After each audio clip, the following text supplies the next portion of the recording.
Why is it important that each of us have some understanding of our purpose?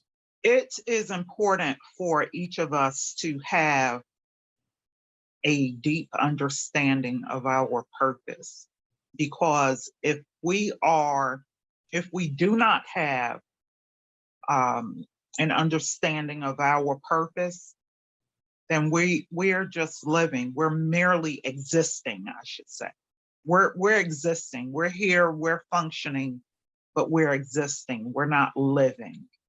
When you begin to understand your purpose, when you begin to have a collision with your purpose, there's an unfolding that begins to take place that no money, no education, no material resources can buy. It's a level of knowing, it's a level of fulfillment. Oh my goodness, there's a level of fulfillment and satisfaction that comes from beginning to know your purpose. And there's a yearning. I think a lot of us have a yearning, even if we don't know what it is.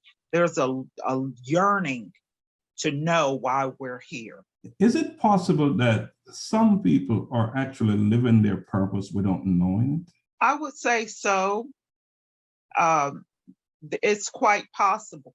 They're caught up in the rapture of just being. And maybe they haven't pursued to really understanding because it comes so natural for them.